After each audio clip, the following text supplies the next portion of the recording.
which we called SAM, which stands for Stress Anxiety Monitor. This is Gabriella, and I'm Emily. So the problem that we wanted to address in this project was suicide. Just in the United States, suicide is the third leading cause of death for the same age range. And as of right now, there are about 25 suicide attempts for every one suicide, which is not great in terms of numbers. Just in New Mexico, as of this year, we are fourth in the nation for the highest suicide rate. That has gone down from 2018, but we would still like to help address this. We wanted to do this by making SAM, our stress anxiety monitor. The goal of this project was to create an AI that is able to detect stress, high amounts of stress, in something as simple as a text message or a social media post. The goal of SAM is to have him be used by medical professionals, family, and friends as a first step for intervening of suicide. We just want to acknowledge that SAM is not an official diagnosis. He is just a first step. Prevention is key, and we're really just trying to help everyone who lives in rural communities or can't afford healthcare as much to really be able to save their friends and family members. So to begin this project, we got our data set off of Kaggle. It is a public website full of many different data sets for any computational project. Our data set originally contained 2,343 rows and 116 columns. For this project, we only needed 4. We needed the text, the ID, the label, and confidence columns. We want to note that the label and confidence columns, those were numbers given by medical professionals to help in our project. In the label column, you'll see that there are 1s and 0s. A 1 stands for stress and a 0 stands for no stress. And at this time, we were unable to use the confidence column because those numbers aren't consistent, but it is something to look into for the future of this project. So before we jump into exactly how SAM works, we need to go over the basics of what a machine learning model looks like. So there are a bunch of different model types. You have like k-nearest neighbors and all the random forest ones. We went with the random forest classifier because it's, in all of the papers we read, 75% of them agreed that it is the best model for reading human text, and it's incredibly accurate and well respected. So what it does is it generates these things called decision trees. Decision trees feed it down yes or no questions until it gets to the very end, called decision leap, and it tells us, yes, they have stress, you should be concerned. No, they do not have stress, you should not be concerned about them. Instead of messing around with the different kinds of actual learning models, we messed around with how our data was processed before it was fed into the model.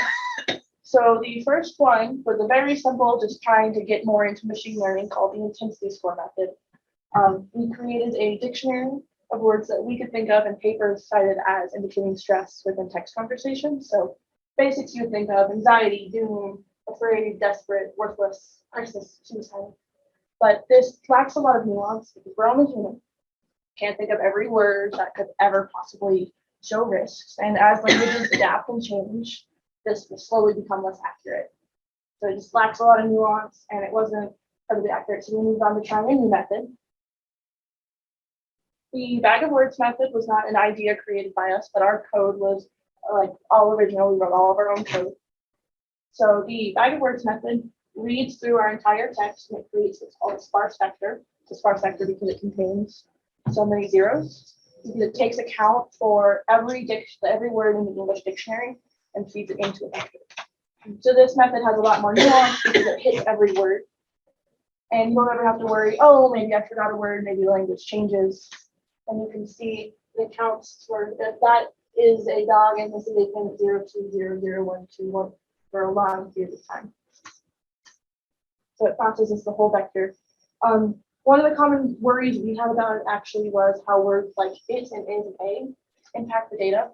And it scales down like the fanboy words to lower their importance so they don't actually impact the final data. if you're texting with a person who's like a lot, like me. So we're gonna run you our live code demonstration. Currently, it only runs through the command line terminal, but later we'd like to make it a web-based application. She's opening our file and switching into the directory. For the entirety of the project, we split it between a GitHub so we could both work on our code the entire time, which was extremely useful working from home. So she's changing into our directory and she's running these files called the TMP data, which was trained and prepped because we have to prep our data. And she's running it on these files that are out of sample files to make sure that it's properly processing out of sample. That way we have accurate data for how it runs.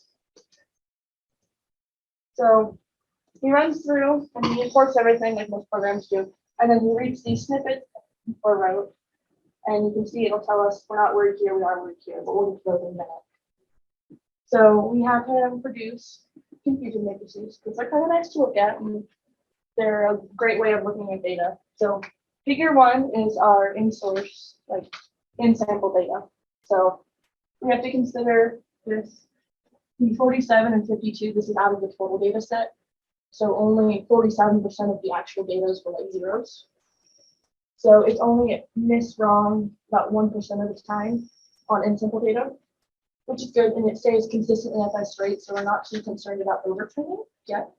The out-of-sample data isn't perfect, but nothing's perfect. The only thing we're really concerned about is the 7% of people we're telling are okay when they're not okay. This 23% would go seek help and get turned away, which is better than nothing, but still he's about 30% wrong. We haven't done what's called type or parameter training yet, which is where you change how the tree is actually built to make it more accurate. So in the future, we really want to improve its total accuracy. We're worried about this 70%. This is our bag of words method. So it is way more accurate. Gabriella is going to show us the intensity score method so that you can see how the numbers are a little different for that one. If you read our paper, we have a link to our Git in there. I don't know if anyone else wanted that because it's like free if you wanted to try it yourself or look at any of our code, we have that. So she's just using command line arguments now to specify the different type, and we're just using the intensity score method. So you'll notice immediately, even in sample data, it's wrong. However, on figure 2, it is overall more accurate with bag of words, but this is run on a smaller, no, it's not, sorry. It's 20% 17. I can do addition, it's just not as accurate. Okay. So for our results, we calculated the in sample and out of sample MAE for the bag of words. MAE is our mean average error, mean absolute error. So you can actually really see it broken down. So like 99% of the time in sample, the bag of words is accurate. It's wrong 30% of the time. But again, that 30% is broken into the 7 and the 23 condition. So just backing into our matrices, which are now labeled because I'm going too fast, so you can really look at them. This is our intensity score matrix. You'll notice these are slightly different, and this was trained on a larger sample set than the one Gabriella just ran to show you that we like broke our sample set into a few different ways. This will be 60% of our data set is training, and it's testing on 20%. Okay, and then same thing for a bag of words method. This is it trained on 20% like we just did, or 60% like we just did, and testing on 20%. It's been accurate every time we've done it, so it has great reproducibility, which is good. It means it's properly trained every time. In conclusion, we were able to make a functional AI that is able to detect high stress in a text message.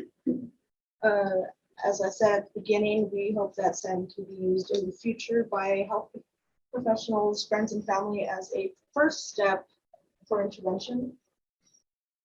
As Emily mentioned, our current out-of-sample performance shows that SAM will incorrectly think that someone is okay about 17% of the time. And there are many things that we can do to improve this. Okay, this 17% of the time also, you'll notice I was saying 7. This 17% takes in account the actual total number of the data set that's okay and not okay. So like just out of the actual total data set, not what the confusion matrix is telling us, which just varies based off of like the amount of people, and because that includes the 20, the 20, and 60. So same improvements. There are many things that we can do to improve our model. One of which Emily had mentioned earlier was our hyperparameters. By controlling the learning process around, it will become more accurate. Another thing we can do to improve accuracy is to include other risk factors, not just stress, because stress is only one thing. We are human, we feel multiple emotions at once. So other risk factors that we can include are things like depression, aggression, impulsiveness.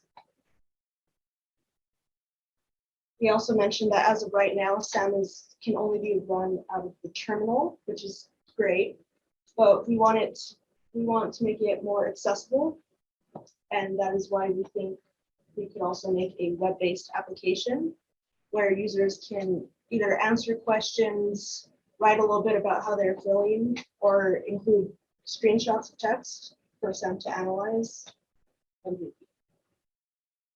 And if SAM were to be used for social media posts, you could keep a running tab of how often a user posts and how often a user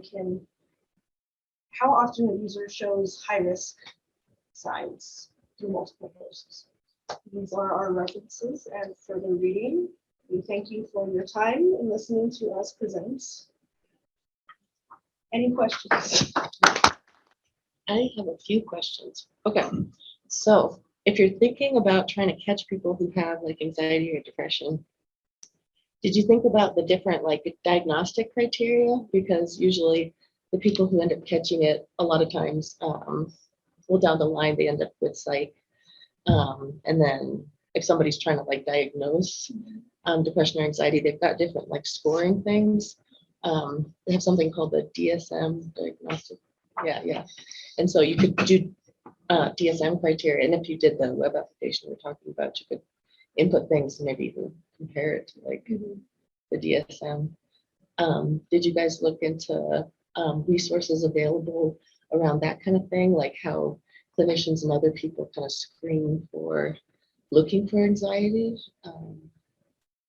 like you guys are doing? Yeah, we kind of looked at it, and honestly, the best thing we could decide to do, because it's kind of hard to tie in what an actual person thinks about it, was how the label works, because those are provided by professionals. So they'll be able, it'll just save them the time of not reading. And what we're hoping is when Sam gets this data, it could be like a check mark on one of those papers and you feed them to a professional. Yeah, I think this would be a great adjunct. I think this could really get at some of the information they're trying to get at this. I had questions on the data preparation. If you can walk me through what those steps are, and I'm also curious if the bag of words approach handled less prepared data more elegantly than the other approach. No, so they both start prepared about the same. We did basic like command line tools, like typing it into a new file using like head and cut to get them down to our file sizes.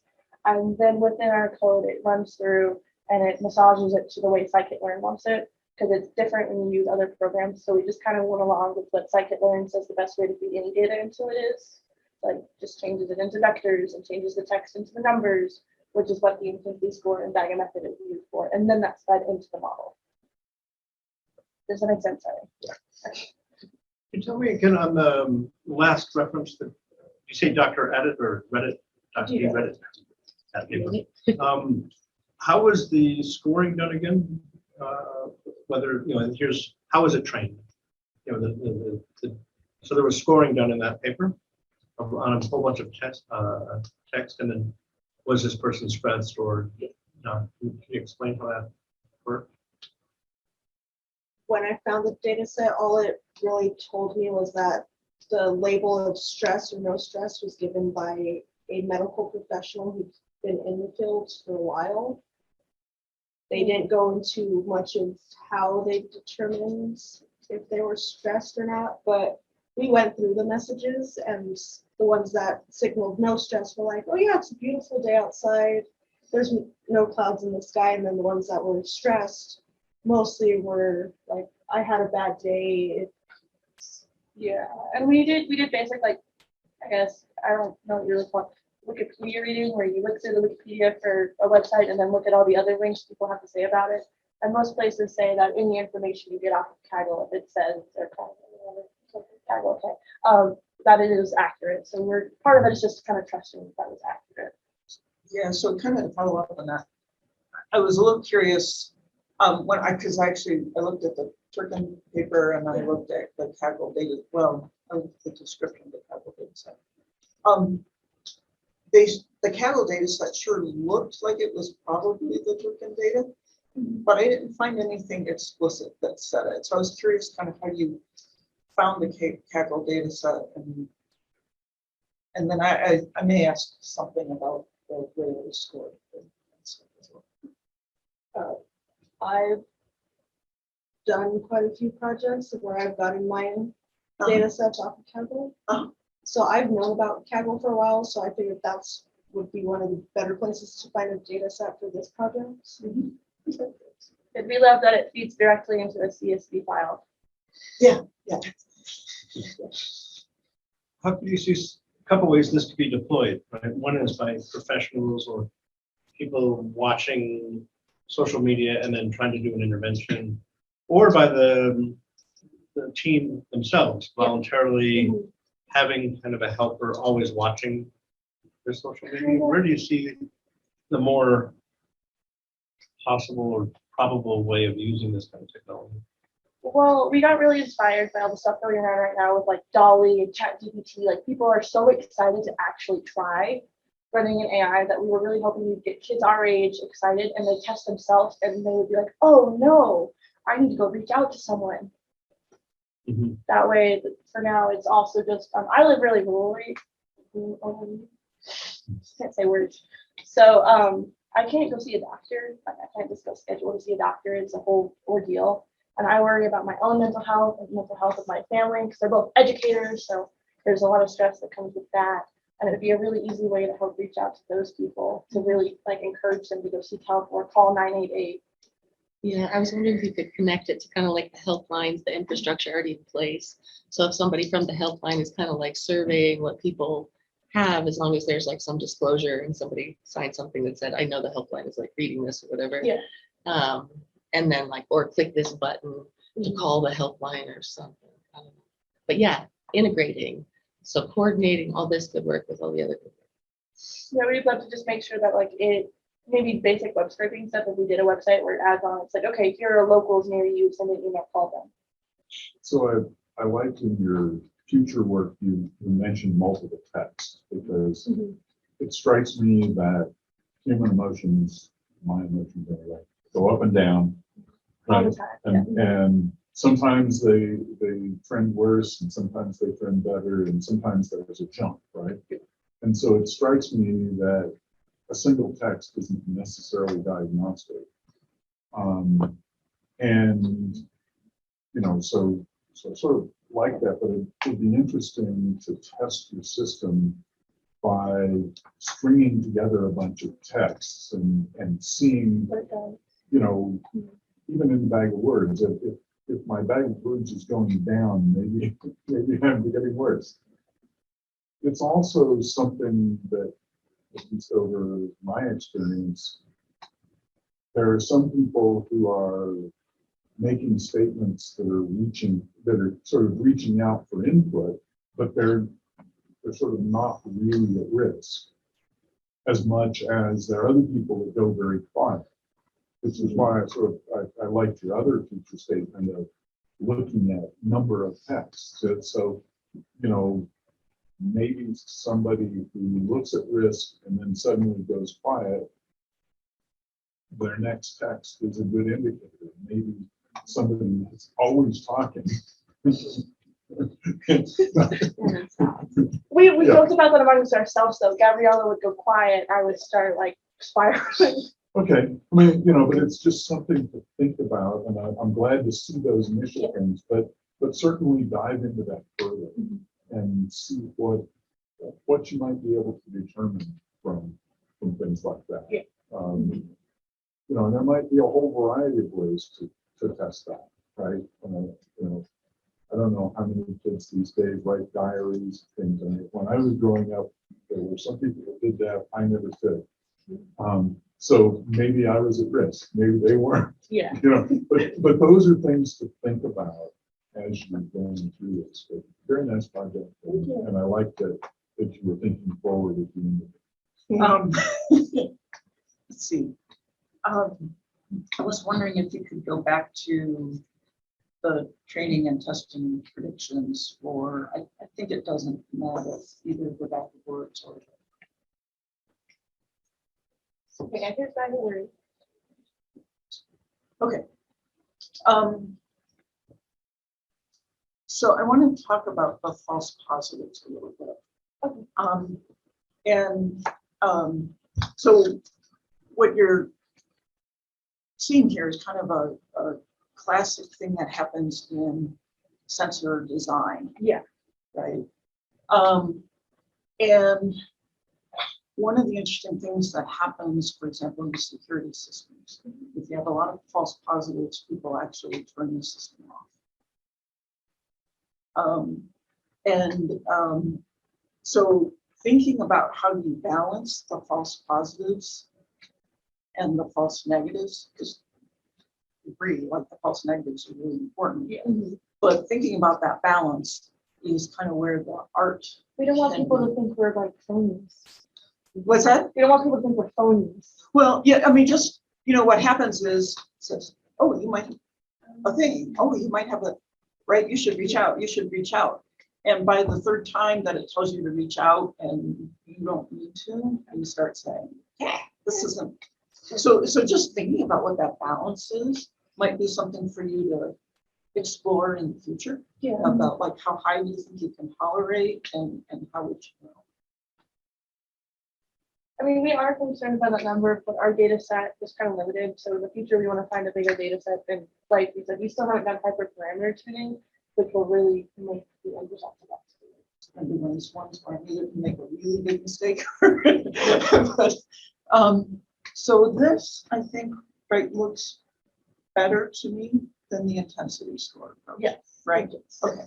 So why, is there anything you think might be going on in the intensity score that's So can you go back to keeping it from the being intensity score slide?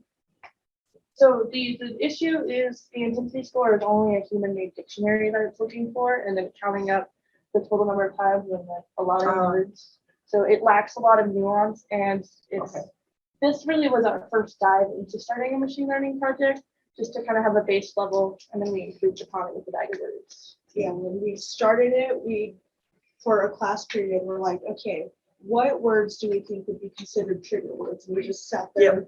I writing had down them a bunch of reversed. stuff. We just wanted a result after like weeks of trying to write something and bugging. Sounds good. As an absurdly naive approach, would it be possible to create your own intensity score dictionary by only filtering for the results that you have that have a 1 on the stress thing? Yes, that's honestly a little bit of what we did. We did like in the command line, like finding these snippets that were wrong. So we would look for a word and make sure it showed up with all the 1s and not any of the 0s. But I'm sure we could write something that would create us a bigger list. Combining this with agent-based modeling or simulation. A lot of times we use simulation for training. So if you think of the final intervention as another peer or student themselves, right? Yeah. Hospitals set up now with natural language models, simulations of social systems, and then letting someone watch those dynamics and even play a role within it and chatting with it and increasing their sensitivity to when peer is in stress, right? So it can be a train, versus the technology intervening, it's really training peers to be more sensitive to Kind of when their like- friends are in stress. Have you heard of the natural helpers? I'm sorry? Have you heard of the natural helpers? It's a thing that Santa Fe Public Schools do where they have counselors train individual students. You're saying that we could use this to train individual students? And you can imagine almost like The Sims, or you're watching Yeah, a okay. social, you can actually set up a game with non-playing characters, but with natural language trained to be normal ups and downs, but Yeah. then here's some that are, maybe here's a new life event, and you're seeing it in their language and how they respond to certain events. Yeah. Boyfriend, girlfriend breakup, or divorce of a parent, and those are natural ups and downs. How are people reacting to these things? And I don't know, it's putting people in the same game, but you can now use natural language, Yeah. processing that you're to start feeding, instead of just watching people move, you actually see the semantic space and how people react. So this stuff can be used in those kind of cases. And then you can play with agent-based models. That would be fun. What about that? That'd be something. It's always next year, yeah.